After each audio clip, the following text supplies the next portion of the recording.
It started without meaning, not out of curiosity, not even out of boredom, just habit. Some nights, when I couldn't sleep, I would drift to my window. My street at night had its own kind of emptiness. Houses blacked out, curtains drawn, cars sleeping in the same spots, like the whole world had stopped moving. And then, past midnight, he would appear, the street cleaner. Everyone knew him, not the way you know a neighbor's name or the sound of their dog, but the way you know the cracks in the sidewalk or the old tree at the corner. He was simply there.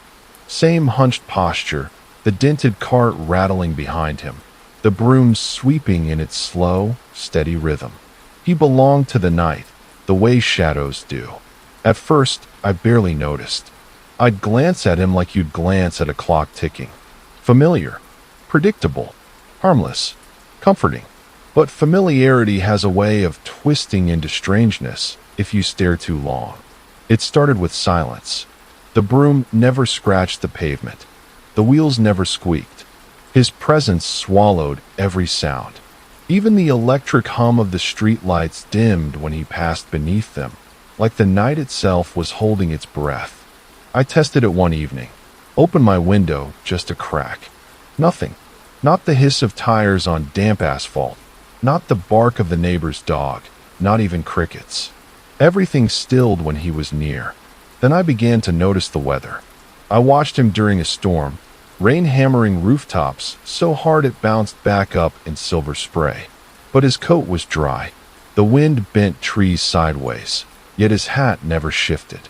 Snow fell thick and heavy, but his shoulders stayed bare of it, as though the sky itself avoided him. And always, he paused under my window.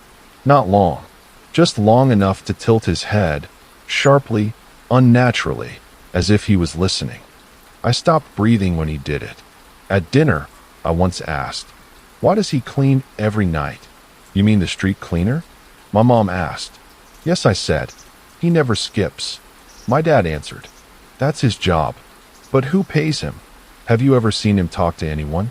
Take a break? Eat?" My mom waved me off. "Sweetheart, you're overthinking." But when I asked my grandmother, her teacup froze halfway to her lips. She lowered it slowly and whispered, "He's always been here. Best to leave it at that." And she would say no more. By then I had a notebook. I filled pages with times and patterns. He always arrived between 12:15 and 12:20. He always paused twice, once under the leaning lamp, once beneath my window. He never looked up, but his shadow sometimes did. Some nights, it lagged behind him like it was reluctant. Other nights, it tilted in the opposite direction.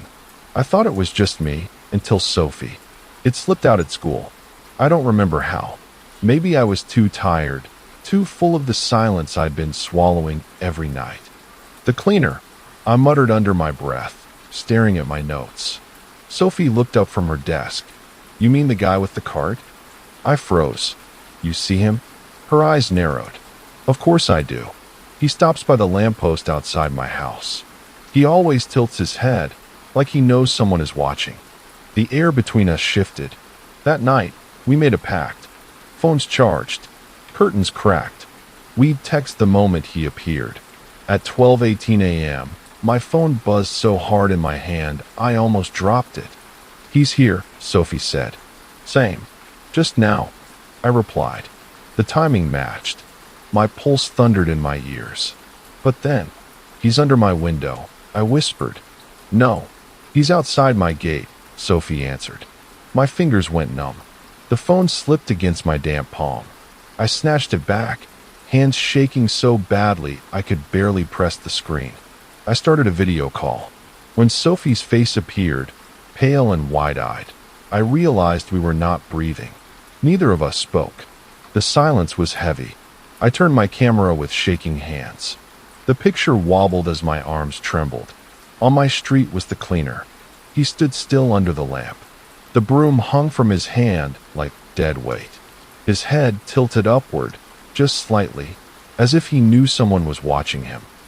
On Sophie's street, the cleaner stood at her gate. Identical. The same posture. The same tilt. The same emptiness. My body shook so hard my teeth knocked together. I held the phone tighter as Sophie's screen shook the same way. Her hands were just as unsteady as mine. 2 streets apart. The same second. Perfectly identical. My chest tightened. My heart pounded so hard it hurt, as if it wanted to break free. Then they moved. At the same instant. Their heads turned upward. Together. Toward us. After that we could not stop. Night after night we recorded him. We compared clips. We matched times. Every movement mirrored perfectly. Even the tilt of his head. Sometimes he would freeze in the middle of a step, as if he knew he was being watched. Once Sophie turned her phone at the wrong angle. The video glitched. For half a second the cleaner was not at her gate. He was inside her yard. She deleted the clip. She was shaking and swore she had seen his face for the first time. But when I asked her to describe it, she went pale. It was just dark and scary, she said. And then he changed. His pauses grew longer. His head tilted sharper, like he was listening harder. Once, I thought I saw him shift, not toward the ground but toward me, like his neck was bending too far, too sharp, as if he might snap it just to look. Sophie texted the same night. He knows. Sophie said. I didn't ask how she knew. I already felt it. And then he vanished. No broom. No cart. No silence. 1 night passed. Then 2. Then a week. The streets stayed empty. At first, Sophie and I texted constantly, waiting, terrified. But the longer he stayed gone, the heavier it felt. Like the air itself was waiting, stretched too thin. I should have felt relief. But instead, the silence seemed sharper now, like a knife hidden in the dark. Because deep down I knew. He hadn't left. He'd just decided we weren't meant to see him anymore.